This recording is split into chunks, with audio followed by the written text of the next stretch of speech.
नमस्कार सभी को। एक बार फिर से स्वागत है आप सभी का मेरे YouTube चैनल आन्या एकेडमी में। तो चलिए अब हिंदी टीजीटी पीजीटी के संस्कृत साहित्य के जो महत्वपूर्ण कवि हैं उनको हम लोग जान जाते हैं और उनसे संबंधित जो परीक्षा में प्रश्न बनते हैं उन प्रश्नों को भी हम लोग इस वीडियो में कवर करेंगे। तो आज के जो हमारे संस्कृत साहित्य के पहले कवि हैं उनका नाम है कालिदास। कालिदास का प्रिय अलंकार उपमा है, इसीलिए कहा गया है उपमा कालिदासस्य। कालिदास वैदर्भी रीति के सर्वोच्च कवि हैं।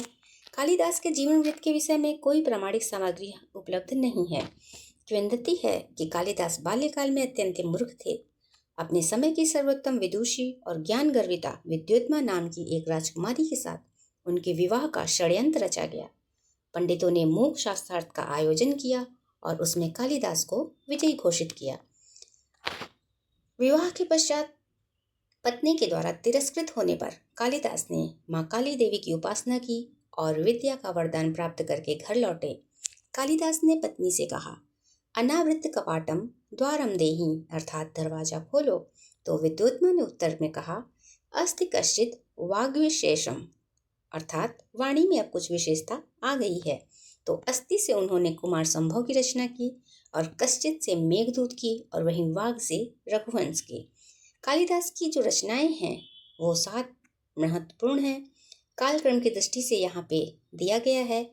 तो पहले नंबर पे ऋतु संहार, कुमार संभवम, मालविकाग्निमित्र, विक्रमोर्वशीय, मेघदूत, रघुवंश और अभिज्ञान शाकुंतल।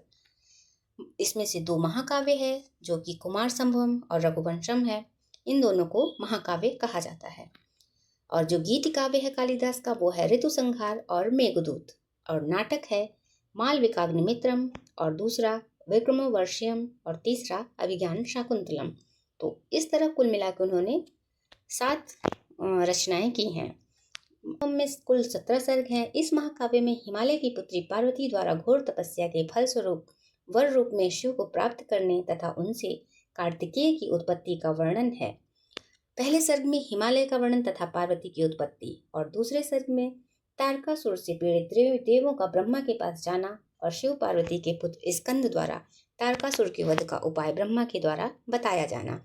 तीसरे सर्ग में उन्होंने लिखा है कामदेव द्वारा शिव की तपस्या का भंग किया जाना और चौथे सर्ग में है पति के नाश पर रति का विलाप और वहीं 5वां सर्ग पार्वती की घोर तपस्या का वर्णन। छठे सर्ग में विवाह इच्छुक शिव का पार्वती के याचनार्थ सप्तऋषियों को हिमालय के पास भेजना। 7वें सर्ग शिव की वर यात्रा और पार्वती परिणय। 8वां सर्ग है शिव पार्वती का दाम्पत्य जीवन केली विहार वर्णन। 9वें सर्ग में दाम्पत्य सुखानुभव करते हुए विविध पर्वतों आदि पर घूमकर कैलाश पर्वत पर वापस आना। 10वें सर्ग है कार्तिकेय का गर्भ में आना। 11वें सर्ग में कुमार का जन्म तथा कुमार का बाल्य वर्णन। 12वां सर्ग है कुमार का सेनापतित्व का और 13वां सर्ग संबंधित है कुमार द्वारा सैन्य संचालन का। 14वां सर्ग संबंधित है देवसेना का आक्रमणार्थ प्रयाण और 15वां सर्ग में है देवासुर सैन्य संघर्ष और 16वें सर्ग में युद्ध वर्णन और 17वें सर्ग में तारकासुर का वध। रघुवंशम में कुल मिला के 19 सर्ग हैं। इसमें मनु से लेकर सूर्यवंशी 31 राजाओं के जीवन का वर्णन है। इसमें राम के जीवन का विशद एवं विस्तृत वर्णन किया गया है। पहले सर्ग में राजा दिलीप की संतानहीनता और संतान प्राप्त्यर्थ कुलगुरु वशिष्ठ के आदरानुसार कामधेनु की पुत्री नंदिनी की सेवा का व्रत लेना। दूसरे सर्ग में नंदिनी की सेवा, राजा की परीक्षा, प्रसन्न नंदिनी द्वारा संतान लाभ का वरदान और तीसरे सर्ग में रघु का जन्म, इंद्र से युद्ध में विजय प्राप्ति तथा रघु का राज्याभिषेक। चौथा रघु के दिग्विजय का वर्णन। 5वां ब्रह्मचारी कौत्स द्वारा गुरु दक्षिणार्थ 14 करोड़ रुपए की याचना। 6ठा इंदुमती स्वयंवर का वर्णन। 7वां अज इंदुमती परिणय। 8वां दशरथ जन्म, इंदुमती वियोग और अज का विलाप। 9वां है दशरथ का मृगया वर्णन, श्रवण कुमार की हत्या और दशरथ को शाप प्राप्ति। 10वां पुत्रष्टि के राम आदि 4 पुत्रों का जन्म। 11वां सीता स्वयंवर और राम आदि का विवाह। 12वां राम वनवास, सीता हरण, युद्ध और रावण वध। 13वें सर्ग में है राम का पुष्पक विमान से अयोध्या प्रत्यागमन तथा मार्गस्थ स्थलों का विशद वर्णन। 14वें सर्ग में है राम राज्याभिषेक, सीता परित्याग। 15वें सर्ग में है लव कुश जन्म, राम का स्वर्गारोहण। 16वें सर्ग में है कुश का राज्याभिषेक, कुश का कुमुदवती से विवाह। और 17वें सर्ग में कुश का स्वर्गावास, कुशपुत्र अतिथि का राज्याभिषेक। और 18वें सर्ग में अतिथि तथा उसके वंशज राजाओं का संक्षिप्त वर्णन। 19वां सर्ग है अग्निवर्ण का राज्याभिषेक। अब आइए गीत काव्य के बारे में जानते हैं। पहला गीत काव्य ऋतु संहार, इसमें 6 सर्ग का वर्णन है तथा 6 ऋतुओं का वर्णन है। इनका क्रम इस प्रकार है। पहला ग्रीष्म, उसके बाद वर्षा ऋतु, शरद ऋतु, हेमंत ऋतु, शिशिर ऋतु और वसंत ऋतु। ऋतु संहार कालिदास की सर्वप्रथम रचना और प्रथम गीत काव्य है। दूसरा है मेघदूतम। यह एक कल्पना प्रधान ग्रंथ है। इस ग्रंथ का प्रमुख विषय है अलकापुरी निवासी कुबेर का अपनी वियुक्त प्रिया को रामगिरी पर्वत से संदेश भेजना। अब कालिदास के नाटक की बात करते हैं तो उन्होंने कुल 3 नाटक लिखे। तो पहला मालविकाग्निमित्र, यह कालिदास का प्रथम नाटक है। इस नाटक में 5 अंक है तथा 96 श्लोक है। इसमें मालविका और अग्निमित्र के प्रणय और विवाह का वर्णन है। प्रथम अंक में मालविका राजा अग्निमित्र की रानी धारिणी की सेविका है। रानी धारिणी प्रयत्न करती हैं कि राजा मालविका के रूप सौंदर्य पर मुग्ध न हो जाएं, अतः उसे छिपा कर रखती हैं। एक चित्र में राजा मालविका को देख लेता है और उस पर मुग्ध हो जाता है। द्वितीय अंक में मालविका की नाट्य कला का प्रदर्शन होता है। राजा मालविका पर मंत्र मुग्ध होते हैं और उसे विष बुझा हुआ काम का बाण कहते हैं। तृतीय अंक में राजा और मालविका का मिलन होता है। छोटी रानी इरावती आकर विघ्न डालती हैं और राजा को बुरा भला कहती हैं। चौथे अंक में क्रुद्ध होकर रानी धारिणी मालविका और उसकी सखी बकुलावलिका को जेल में डाल देती हैं। विदूषक द्वारा मालविका और उसकी सखी को मुक्त कराना। और 5वें अंक में रानी धारिणी को की अनुमति से राजा अग्निमित्र और मालविका के विवाह का वर्णन है। दूसरा नाटक है वो है विक्रमोर्वशीय। इसमें भी 5 अंक हैं। यह कालिदास का दूसरा नाटक है। इसमें राजा विक्रम और उर्वशी नामक अप्सरा की प्रणय कथा वर्णित है। प्रथम अंक राजा पुरुरा किसी राक्षस से शस्त्र उर्वशी का उद्धार करता है। उर्वशी के सौंदर्य पर और राजा के पराक्रम के कारण वे दोनों एक दूसरे पर मुग्ध होते हैं। द्वितीय अंक उर्वशी को राजा के प्रेम का पता चलता है। तृतीय अंक में भरत मुनि द्वारा उर्वशी को शाप देना कि पुत्र दर्शन तक वह मर्त्यलोक में रहे। उर्वशी राजा के पास रहती है। चतुर्थ अंक में राजा एक विद्याधर कुमारी को देखकर मुग्ध होता है। इस पर क्रुद्ध होकर उर्वशी कार्तिकेय के गंधमादन उपवन में चली जाती हैं। कार्तिकेय का नियम था कि जो स्त्री इस उपवन में आएगी वह लता हो जाएगी। उर्वशी भी लता के रूप में परिवर्तित हो जाती हैं। राजा का लता को उर्वशी के रूप में परिवर्तित कर लेना। पंचम अंक में पुरुरवा का पुत्र आयुष का वर्णन। उर्वशी अपने पुत्र को जानबूझकर च्यवन ऋषि के आश्रम में छिपा के रखती हैं। तीसरा नाटक है अभिज्ञान शाकुंतलम। यह कालिदास का सर्वश्रेष्ठ नाटक है। इसमें 7 अंकों में दुष्यंत तथा शकुंतला के मिलन वियोग तथा पुनर्मिलन का वर्णन है। प्रथम अंक में दुष्यंत का कण्व ऋषि के आश्रम में प्रवेश, शकुंतला का दर्शन, भ्रमर से शकुंतला की रक्षा राजा करता है, शकुंतला का राजा के गुणों पर मुग्ध होना। द्वितीय अंक है राजा शकुंतला पर अपने प्रेम की सूचना विदूषक को देता है। तृतीय अंक में दोनों का गंधर्व विवाह का वर्णन है। और चतुर्थ अंक में राजा द्वारा शकुंतला को अंगूठी देना, दुर्वासा ऋषि द्वारा शकुंतला को शाप देना। शाप है कि अवसर आने पर तुम्हारा पति तुम्हें नहीं पहचानेगा। पंचम अंक में शकुंतला राजा दुष्यंत के राजद्वार में पहुंचती हैं और राजा दुर्वासा ऋषि के शाप के कारण शकुंतला को वो नहीं पहचानते। रोती हुई शकुंतला को एक अप्सरा मेनका उठा ले जाती हैं। षष्ठम अंक में अंगूठी के मिलने पर राजा को शकुंतला के विवाह की बात याद आती है। और 7वें अंक में मारीच ऋषि के आश्रम में शकुंतला और पुत्र भरत से राजा का मिलन होता है, अर्थात शकुंतला और दुष्यंत का मिलन। प्रमुख पात्र इसमें है दुष्यंत, शकुंतला, कण्व ऋषि, दुर्वासा ऋषि, मारीच, भरत, अनसुईया, प्रेमवदा। शकुंतला की कथा महाभारत के आदि पर्व में वर्णित शकुंतलोपाख्यान से ली गई है। अभिज्ञान शाकुंतलम की कथा का मूल रूप से वर्णन महाभारत के आदि पर्व से लिया गया है। पद्म पुराण के स्वर्ग खंड में भी यह कथा प्राप्त होती है।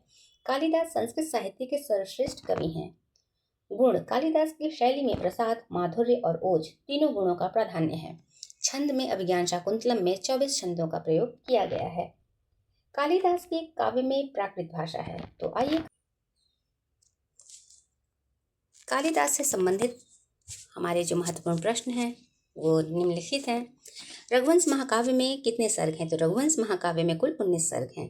कालिदास ने सुलभकोपो महर्षि किसे कहा है? तो कालिदास ने सुलभकोपो महर्षि दुर्वासा ऋषि को कहा है। कौन सा ग्रंथ कालिदास का इसमें से नहीं है। तो इसमें कौन सा ग्रंथ इसमें से कालिदास का है?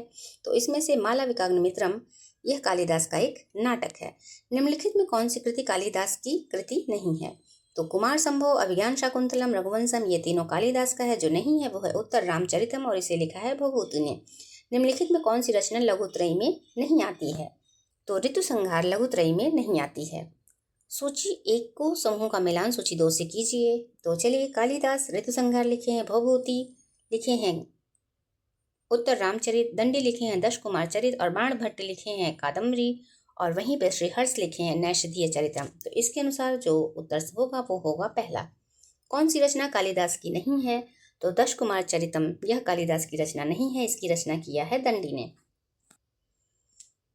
यह भी मिलान वाले प्रश्न है और जो कि पीजीटी 2004 में आ चुका है। तो कालिदास की रचना का नाम है मालविकाग्निमित्रम, भवभूति ने मालती माधवम की रचना की है और दंडी ने दश कुमार चरितम की, श्रीहर्ष ने नैषधीय चरितम की। तो इस अनुसार से जो उत्तर हमारा सही होगा वो होगा तीसरा। कामार्ता ही प्रकृति कृपणा व शतनाचेतनेषु, यह पंक्ति किस ग्रंथ से ली गई है? तो यह पंक्ति ली गई है मेघदूतम से। इसमें भी मिलान करने को है। तो कालिदास की रचना ऋतुसंहारम, भवभूति की उत्तर रामचरितम, दंडी की दश कुमार चरितम, बाणभट्ट की कादम्बरी और श्रीहर्ष की नैषधीय चरितम। तो इसके अनुसार पहला आंसर हमारा सही होगा। महाकवि कालिदास किस अलंकार के लिए प्रसिद्ध हैं? तो महाकवि कालिदास उपमा अलंकार के लिए प्रसिद्ध हैं। रघुवंशम किसकी रचना है? तो रघुवंशम कालिदास की रचना है, इसमें कुल 19। कालिदास किस अलंकार के लिए प्रसिद्ध हैं? तो महाकवि कालिदास उपमा अलंकार के लिए प्रसिद्ध हैं। यह भी सुमेलित करने के लिए है और इसका जो सही आंसर होगा वो होगा दूसरा। कालिदास की रचना रघुवंशम क्या है? तो कालिदास की रचना रघुवंशम एक महाकाव्य है। कालिदास की प्रथम काव्य कृति कौन सी है? तो कालिदास की प्रथम काव्य कृति है ऋतुसंहार। कालिदास किस रीति के सर्वोच्च कवि हैं? तो कालिदास वैदर्भी रीति के सर्वोच्च कवि हैं।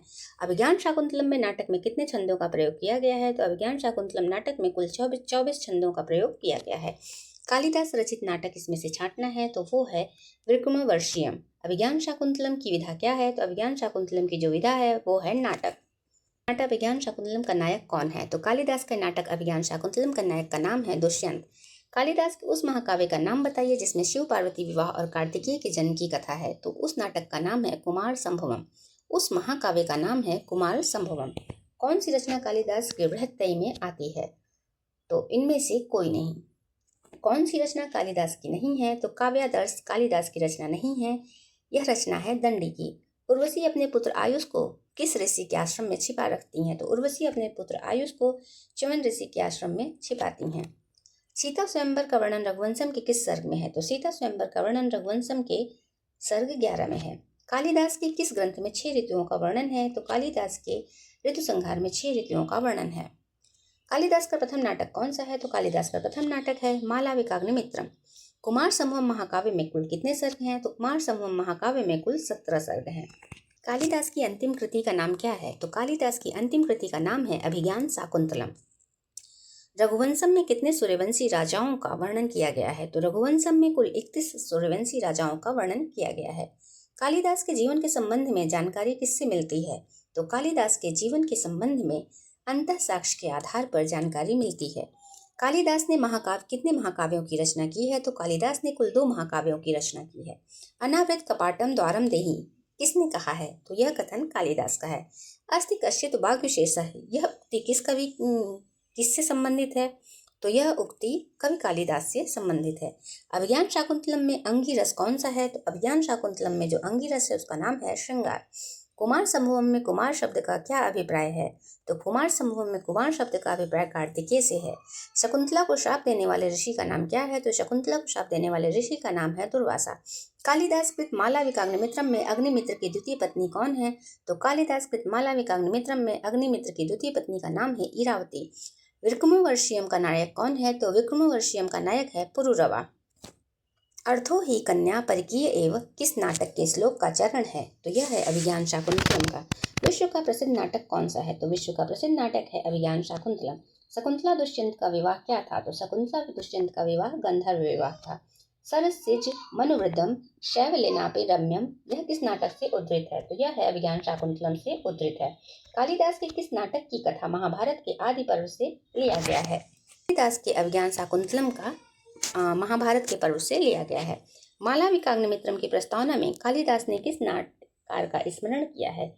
तो मालविकाग्निमित्रम की प्रस्तावना में कालिदास ने भास नाटककार का स्मरण किया है। कालिदास के ग्रंथों की संख्या कितनी है? तो कालिदास ने कुल 7 ग्रंथों की रचना की है। कौन सा कवि कालिदास से पूर्ववर्ती है? तो भास कवि कालिदास से पूर्ववर्ती है। कालिदास के किस ग्रंथ में राम कथा का वर्णन मिलता है? तो कालिदास के रघुवंशम ग्रंथ में राम कथा का वर्णन मिलता है। लघुत्रयी में कौन सा ग्रंथ माना जाता है? तो लघुत्रयी में कुमार संभव ग्रंथ माना जाता है। इसी के साथ आज का वीडियो हमारा यहीं पे समाप्त होता है। मिलते हैं कल एक नए कवि के साथ। तब तक के लिए आप सभी का धन्यवाद।